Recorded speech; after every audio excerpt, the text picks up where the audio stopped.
Thank you for joining me as I continue my examination of the book Not God's Type by Holly Ordway. In this video, I will be reviewing chapters 18 through 21 of the book. So let's get started with another interlude that takes place between chapters 17 and 18. This would be interlude number 5.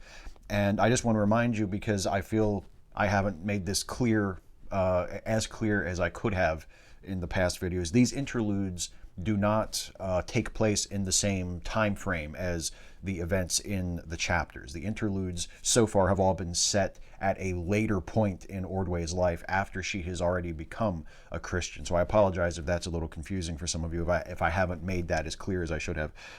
So interlude number 5 is still in the period that she described in interlude number 4, which I covered in the previous video, where she took a trip to England shortly after she became confirmed in her church. She took a little pilgrimage to England.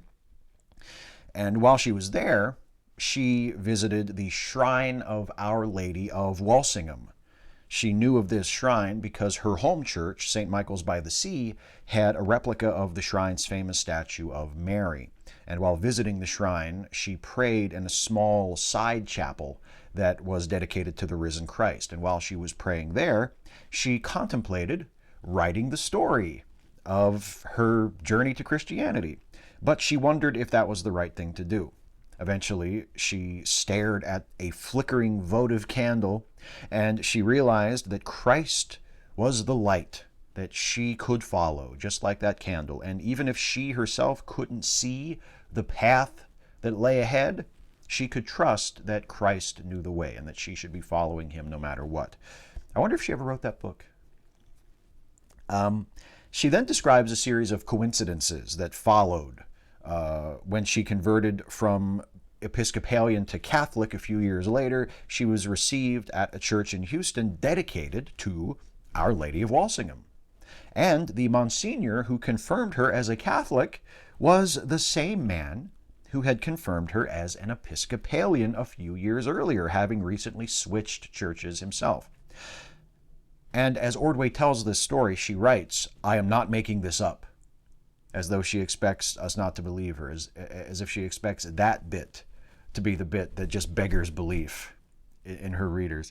And she also seems to attach a great deal of meaning to the coincidences of her new Catholic church being dedicated to Our Lady of Walsingham, and also to being confirmed in two different churches or two different denominations of Christianity by the same bishop. But I'm not sure what either of those is really supposed to mean. She's confirmed in a church that makes reference to this other church that she visited once. And what is God's message supposed to be there exactly? Hey, welcome to the Catholic Church. Remember that shrine you visited in Walsingham a while back? Well, check it out. This church is dedicated to that place. Pretty cool, right? Did I just blow your mind? I'm God. What is the point of such a coincidence? Just for God to say, hey, look, this is neat, huh? Isn't this neat? And it is. It's a neat little coincidence, but such things happen. I mean, the first major battle of the American Civil War was fought on Wilmer McLean's farm in Manassas, Virginia. Afterwards, McLean moved his family 100 miles south, and 4 years later, Lee surrendered to Grant in the front room of McLean's new house in Appomattox, Virginia. The Civil War began in his old house and ended in his new house. That's a hell of a coincidence, too. What does it mean? It doesn't mean a damn thing. Anyway, let's move on to chapter 18, the first of the proper chapters that I'm going to cover in this video. And chapter 18 is titled Body and Soul. Ordway begins her investigation into the resurrection of Jesus, because remember, we left off in chapter 17 with her saying, if the resurrection was true, then that means that Christianity is true, and that means that Jesus was telling the truth and he's the Son of God, and then I've really got to get serious about this Christianity thing. So her questions are, did the resurrection actually happen as an event in history? Could she even find factual, rational, evidence-based reasons for believing it? Or would she have to just accept it as a matter of faith? As always, she turned to Josh and she asked for books on the resurrection, and Josh loaned her copies of the books The Risen Jesus and Future Hope by Gary Habermas and The Resurrection of the Son of God by N.T. Wright. And you can tell by those titles how critical and unbiased those books must be, can't you? So Ordway put a lot of stock in the historical truth of the resurrection, in the question of the historical truth of the resurrection. Her pending commitment to Christianity depended on it. In fact, she says, quote, "If Jesus had not physically, bodily risen from the dead, if this thing called the resurrection were just a spiritual experience in the hearts of Christians, then I could take it or leave it, and I would leave it. As a purely subjective, internal experience, it would be of no interest to me." Now keep in mind, she's only come this far because she had a subjective internal experience a few chapters back when she felt the presence of the other and decided that her pseudo-experiment to test the validity of Christianity had been a success. Well, perhaps she was looking for historical evidence of the resurrection in order to validate her own subjective internal experience as having been a genuine experience of God. But if that's the case, we run back into the problem I described in the previous video. How do you establish a connection between your subjective experience that you believe might have something to do with God and Jesus returning from the dead 2,000 years ago? Again, even if you take it for granted that Jesus did actually return from the dead, how can you say that event had anything to do with an experience you had in the present?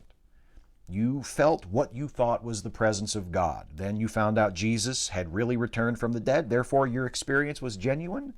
I still don't know how that's supposed to work. I still don't understand why these two events are referred to as though they automatically link up. They just don't. They just don't. One does not necessarily have anything to do with the other. Well, Ordway read through the books that Josh gave her, particularly Wright's lengthy examination of the subject, and then she considered the case that had been built for the historicity of the resurrection.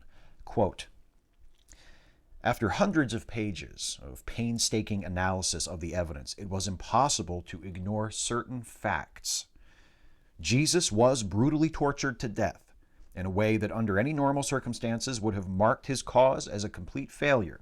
His friends abandoned him. His dead, battered body was taken down from the cross and laid to rest. But the tomb was found empty. Even the enemies of Christianity admitted it. Then something else extraordinary happened. The disciples, singly and in groups, met the risen Jesus. The evidence was so clear that even the skeptics conceded that some kind of encounters had happened, which left them straining for psychological explanations that I could see did not adequately explain what had happened." And now we arrive once again at a destination we always seem to visit in these An Atheist Reads series when the subject of the resurrection of Jesus comes up, the place where the apologist starts pretending that claims are facts.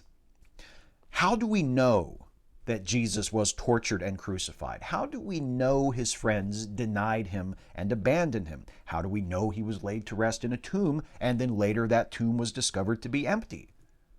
How do we know the followers of Jesus met him in person after his death? What's the source for all of these supposed occurrences? The New Testament.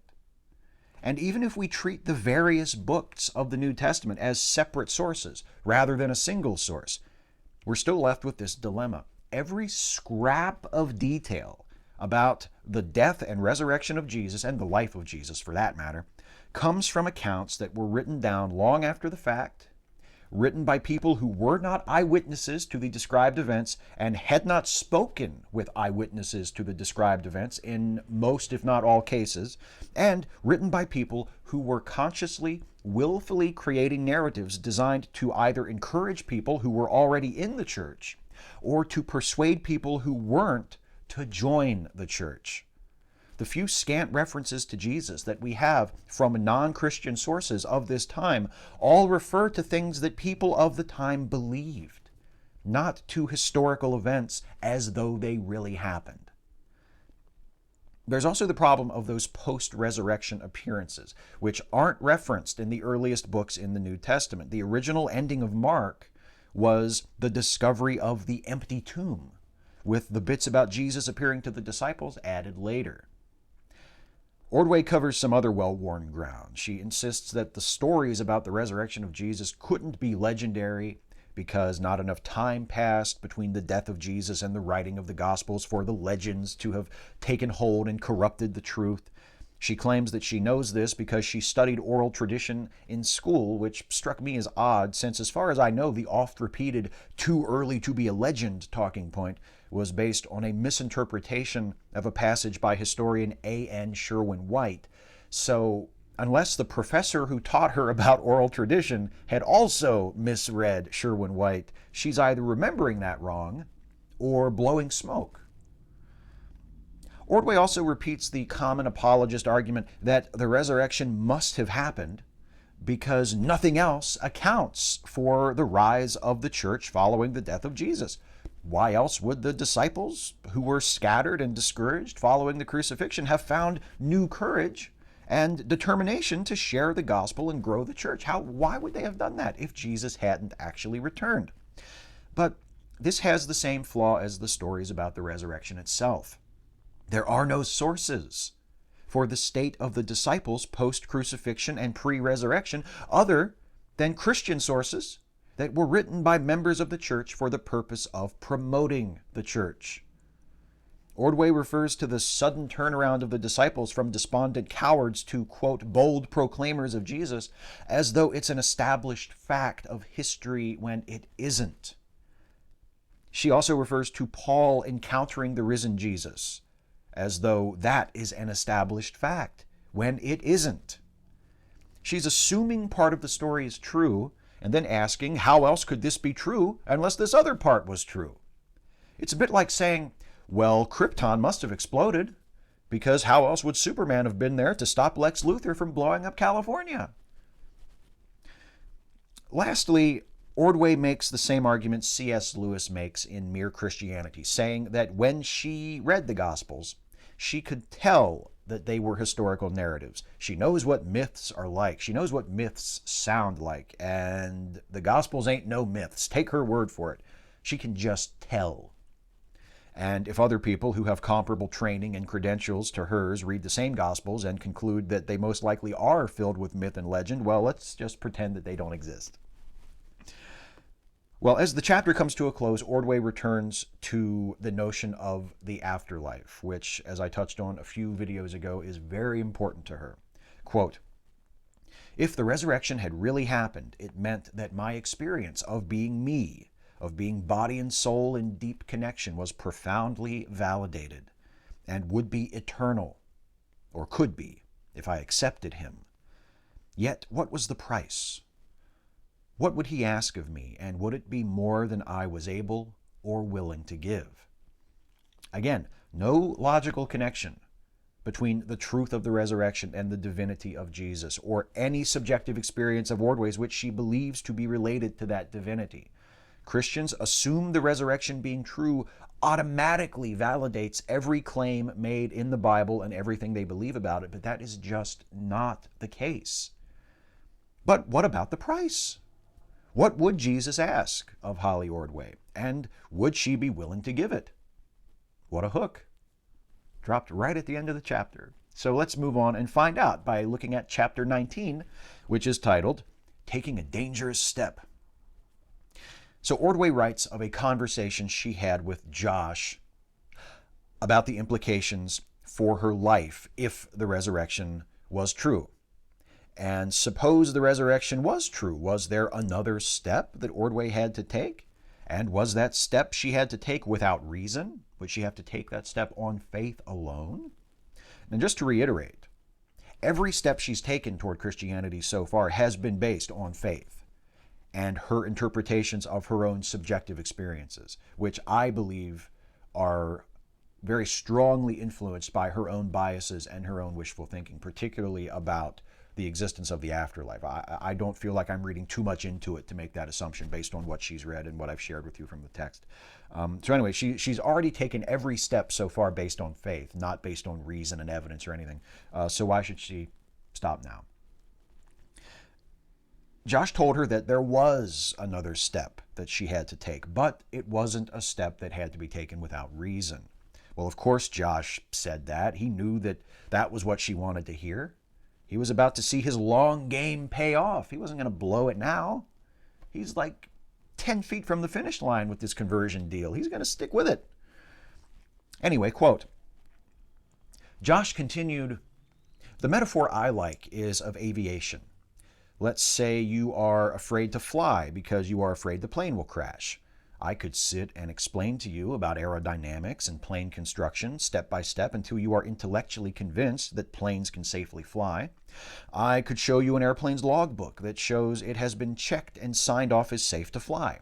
You could even say that you believe that if you got on the airplane, you would make it to your destination. It's a different step for you yourself to get on board that airplane and actually go on the flight. Yes, but aviation is understood and carried out through science, Josh. The principles of aviation can be discovered and tested through observation and experimentation, and actual experimentation, not the fallacious and useless so-called experiment Ordway conducted to test the validity of Christianity a few chapters ago. Stepping aboard an airplane and taking a flight is a subjective experience, but the conditions that allow that flight to exist, that allow that flight and that airplane to fly, can be empirically verified. They objectively exist. And we can verify them and test them the same way we can test every other fact that we know or believe to exist objectively. And the same cannot be said for the conditions of religious experiences. Actually, I take that back. The conditions that allow religious experiences to occur can be empirically verified and replicated under experimental conditions, or at least some scientists and psychologists think they can be. For instance, the experiences created by the so-called God helmet, and the psychological explanation for feeling as though you're in the presence of an unseen person, which is sometimes called the third man syndrome, none of which religious apologists usually like to mention because they only serve to emphasize how foolish it is to cite uncorroborated subjective religious experiences as evidence for the objective existence of God. Anyway, it was a big step that Ordway had to take. She wasn't sure she would be able to take it, but Josh had confidence in her. So, that was cool. Moving on to chapter 20, which is titled Founder.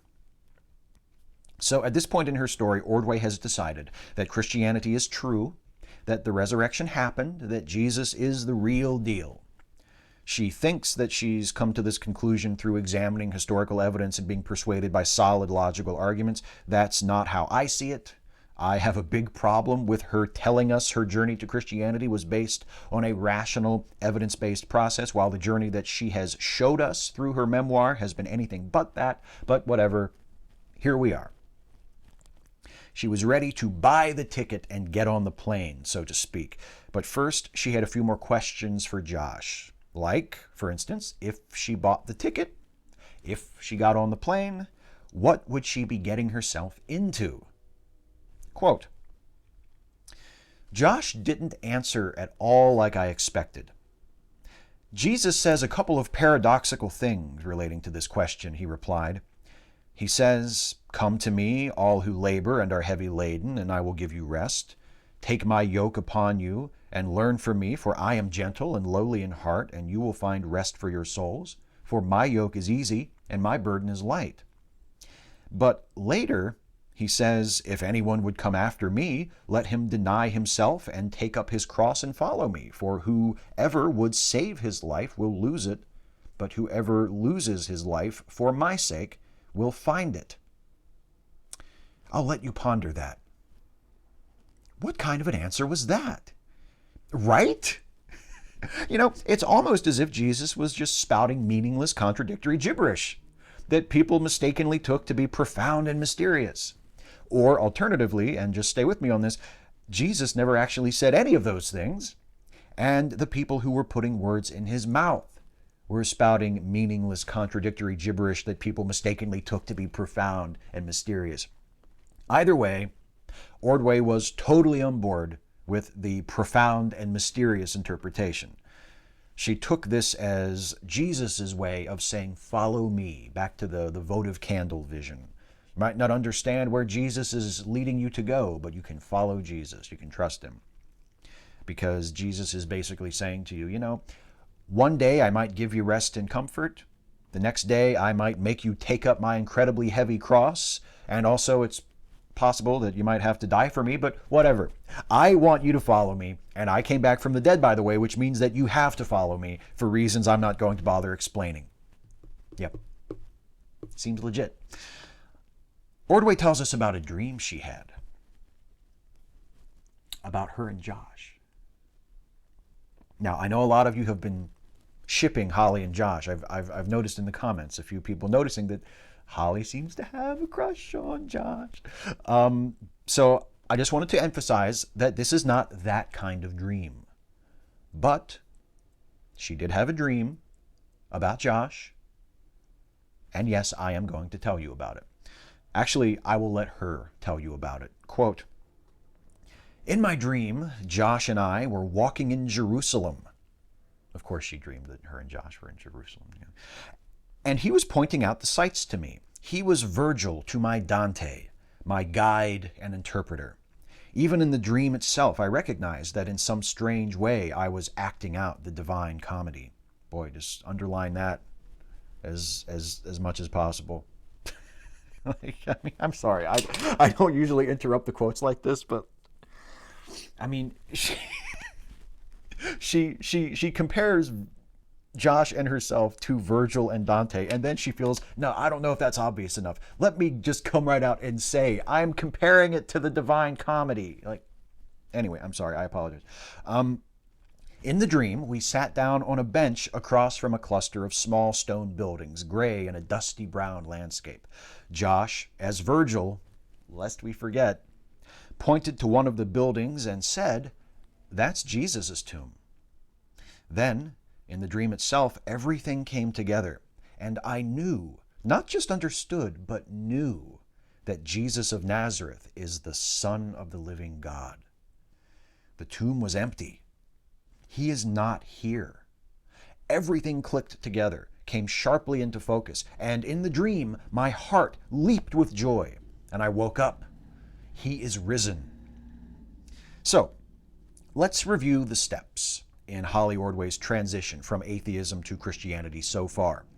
Josh presents her with a few very old philosophical arguments for the existence of God, which she immediately accepts as irrefutably true. She becomes aware of how emotionally invested she is in the idea of eternal life, and shortly thereafter decides to conduct a pseudo-experiment to test the validity of Christianity, which she never actually does because she just sort of realizes one day that she feels like she's in the presence of God and declares the experiment to have been a success. She starts reading the Gospels, which she readily accepts as historical narratives. She reads a couple of apologetics books about the resurrection of Jesus and is immediately convinced by spurious arguments for it having occurred. And finally, she comes to a true conviction that the resurrection happened and that Jesus was the Son of God because of a dream she had. There's a literary device that perfectly describes what has been going on in this book: the unreliable narrator.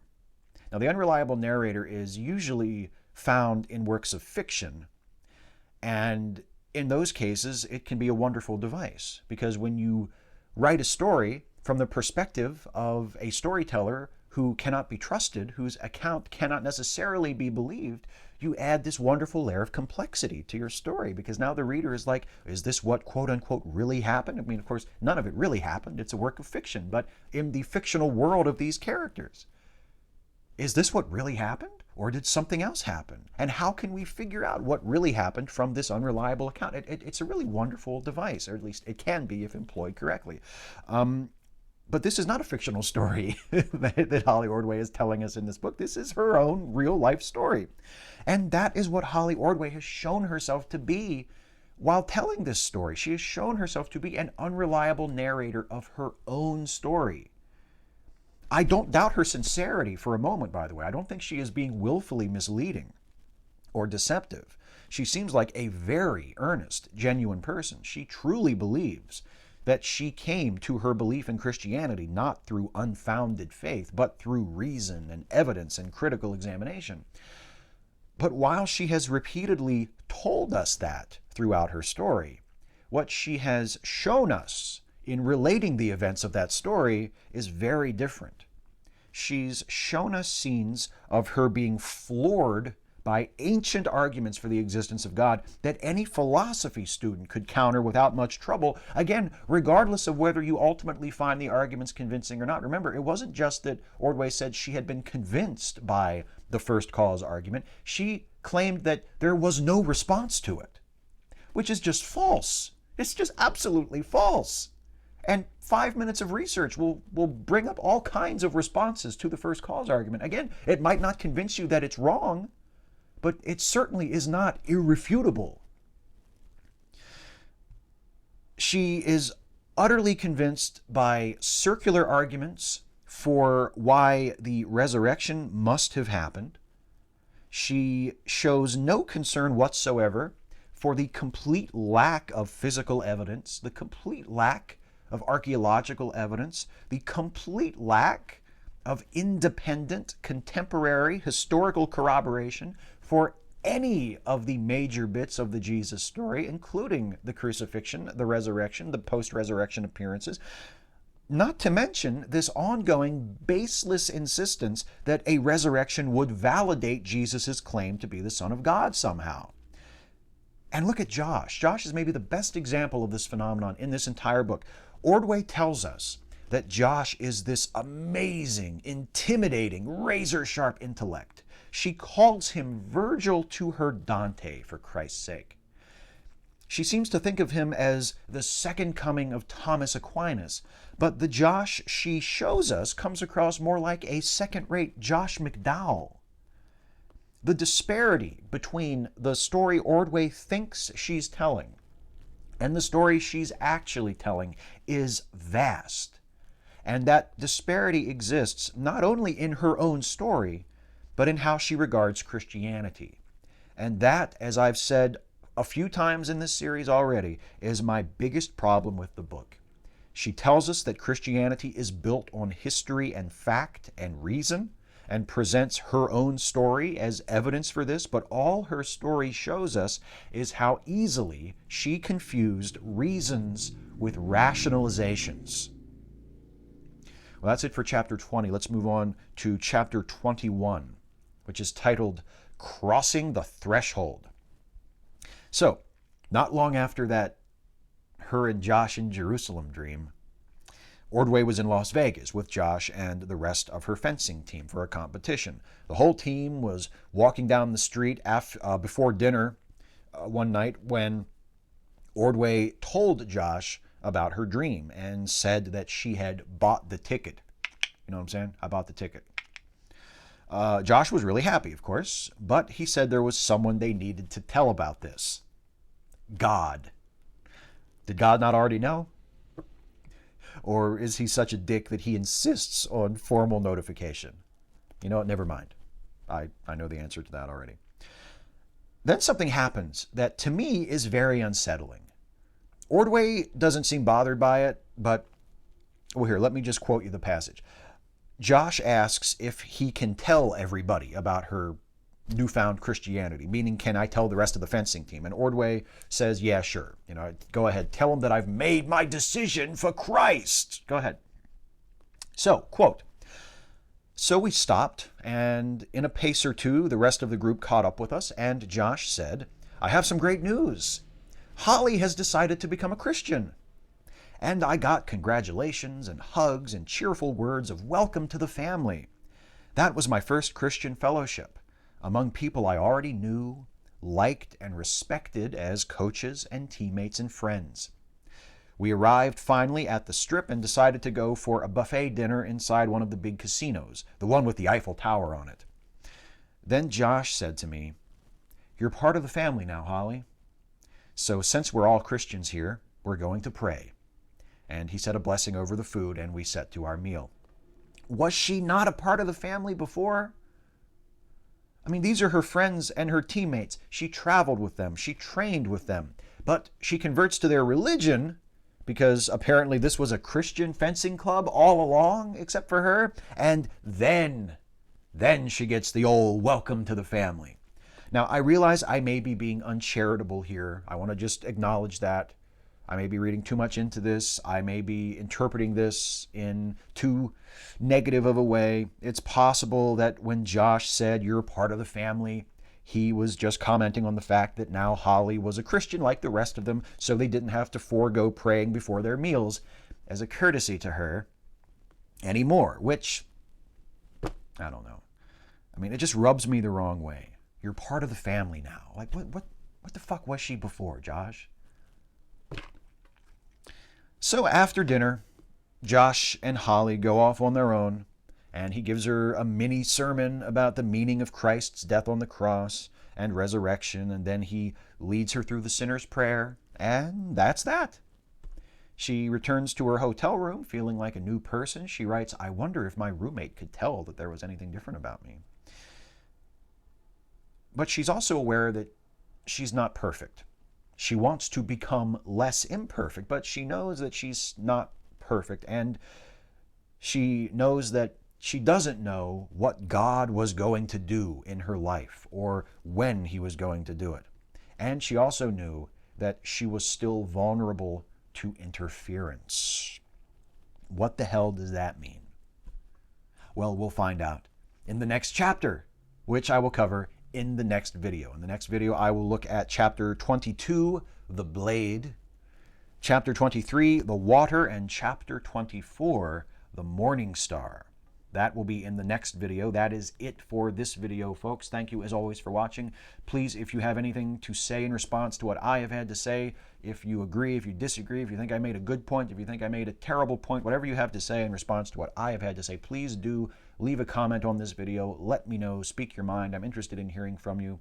And as always, I want to say, if you enjoyed this, if you got something out of this, if this is the sort of thing that you have any use for at all, please do like this video, share it, subscribe to this channel if you're not subbed already, and please, please, please consider, if you can afford it, if you think I'm worth it, please consider becoming a supporter of this channel through my Patreon campaign. You can go to patreon.com/SteveShives to become a patron of this channel for as little as $1 a month. If you pledge more than $1 a month, you get some extra perks on top of being a member of the Patreon campaign. You get a shout out at the end of the Facepalm 5 for new patrons who pledge $5 a month or more. And if you pledge $10 a month or more, you get access to scripts for certain videos before they are posted, including videos in this series. The script for the An Atheist Reads series, for this new series, beginning with this current series about Not God's Type, have been going up on Patreon the day before the video is released. So if you are a $10 a month or more level patron,